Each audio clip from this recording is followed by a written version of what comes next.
Қайырлы күн. Бүгін кезекті сәрсенбінің сәтінде жобасы.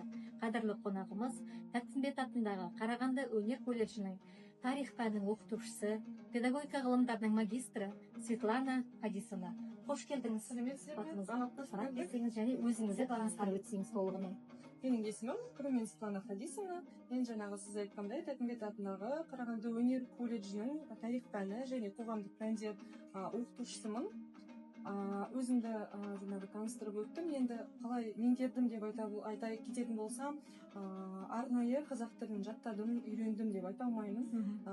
Енді тілім екі тілде шықты деп қате айтпаспын. Өйткені сөйлей бастағаннан бастап мен екі тілде сөйлей бастадым. Сол кезден бастап жаңағы қазақ тілін меңгердім. Әлі күнге дейін осылай жаңағы дәптеп жатырмын деп айта аламын.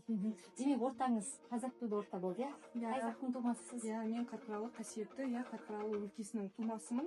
Өзім сол жақта туып, біраз уақыт өмір сүріп, жаңағы мектепті аяқтап, одан кейін Қарағанды қаласына оқуға түскеннен бастап, осы Қарағанды қаласына тұрып келемін. Жерлес екенбіз, сіз екенбіз, Қарқаралыдан. Күшті болды.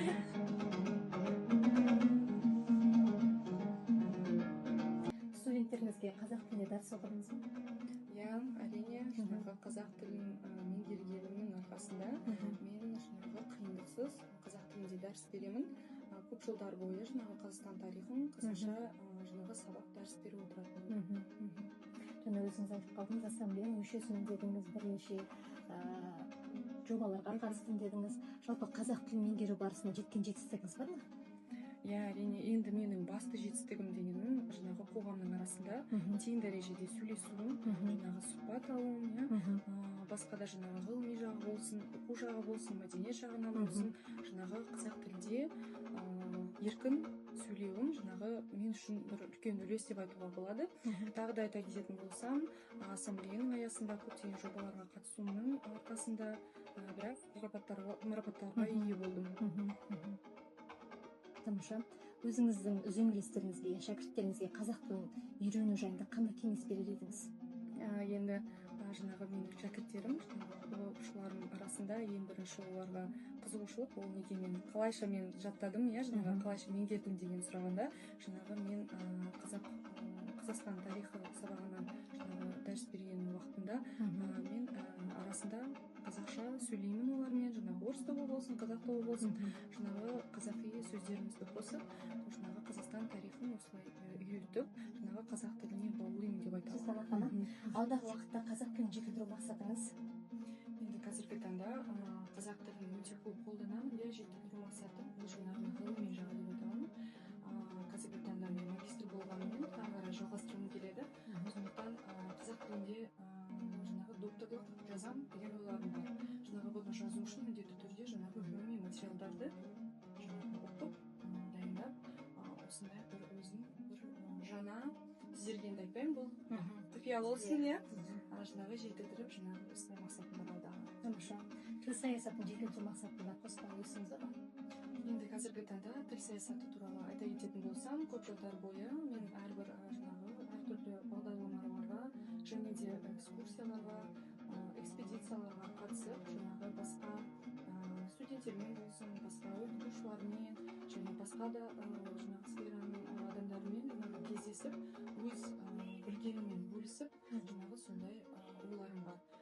Тағы да мен Қазақстан халқы ассамблеясының Қарағанды облысы мүшесімін. Соның арқасында деп айтуға болады. Соның аясында жаңағы әрбір бағдарламаларға қатысып, студенттермен жаңағы сұхбаттасып, телебағдарламаларға қатысамын. Өмірлік ұстанымыңызға айналған қанатты сөздер бар ма? Иә, өмірлік ұстанымды айтсам, енді өзімнің бір сүйіп өтетін қанатты сөзім бар. Адамның сәні, өнер, білім және ақылы. Енді бұған келетін болсақ, әрбір адам өзіне жаңағы тең нәрсені алады деп айта аламыз, жаңағы менің ең басты ол жаңағы адамның өнері, қоғамда ұстай білуі, жаңағы ақылы, білімі, бұл енді әрбір заман өзгерсе де білім өзгермейді дегендей, жаңағы адамның сәні деп өзінің ұстанымы ретінде қолданамын. Тамаша. Қазақ авторларының қандай кітаптарын сүйіп оқисыз? Әрине, енді қазақ авторларын айтсақ, Абай атамызды есіне түсіреміз, енді талай оқысам да Абайдың қара сөздеріне қайтып жаңағы барып оқимын. шығармасында біздің өміріміздегі әртүрлі жаңағы мәселелер болсын, бір қиындықтар болсын, жаңағы абайдың қара сөздерінде бұның барлығын жаңағы көре аламыз. Бір тығырық болған кезде жаңағы шешімдерін де сол абайдың қара сөздерінен аламыз. Енді тағы айта кететін болсам, тарих пәні дұрыс болғандықтан мен міндетті түрде алаш зиялыларының жаңағы шығармаларын сүйіп, жаңағы өзімнің жұмысымда да қолданып жаңағы оқимын. Биыл алаш зиялылары деп жатырмыз ғой. Жақты отының 140 жылдығы негізі. Сол кісіге арнап қандай да бір жоба жасаған кезі болады. Енді қазір өзім жоба жасадым деп айта алмаймын. Менде ондай жобалар жоқ, бірақ міндетті түрде осы жылы жаңағы 140 жылдығына арналған жобаларға қатысып, жаңағы студенттерімді дайындап, сол жобаларға қатысамыз деген ойларымыз бар. Хоббиіңіз? Менің хоббиім ол тамақ пісіру. Ұлттық тағамдар қазақтың? Енді бізде жаңағы интернациональный деп сыйлауға болады. Менің отбасым сондай. Өзім татар ұлты болсам, күйеуіміз. Бірақ біздің ең сүйікті ортамызда жиналған кезде ең сүйікті тағамымыз ол бешбармақ. Міндетті түрде енді жаңағы міндетті түрде жаңағы өзіміздің дастарханымызда болатын бір тамақтың бірі. Достарыңыз қазақ тілінде сөйлей ме өзіңіздің? Мен енді айтпаймын, достарым бөлінеді. Мен өзім қазақ ортасында өскенімнен жаңағы өте көп достарым қазақ. Күйеуім де жаңағы менің апамда кішкене жаттап келе жатыр.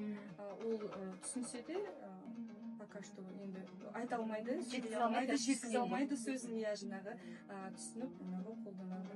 Ол жаңағы көмегім, менен оған көмегім жаңағы қазақ тілде өзі оқығанда да, жұмысында да жаңағы көмегім сол аударып оған жаңағы жеткіземін. Әріптестеріңізбен қазақ тілінде сөйлесесіз, иә? Жақсы. Светлана ханым, рахмет сізге сұхбатқа келіскеніңізге. Еңбегіңіз жемісті болсын. Студенттеріңіздің, әріптестеріңіздің алдында беделіңіз өсіп, өркендей беріңіз. Рахмет, сіздерге рахмет. Сәрсенбінің сәтінде жобасы осымен аяқталды. Келесі жүздескенше күн жақсы болсын.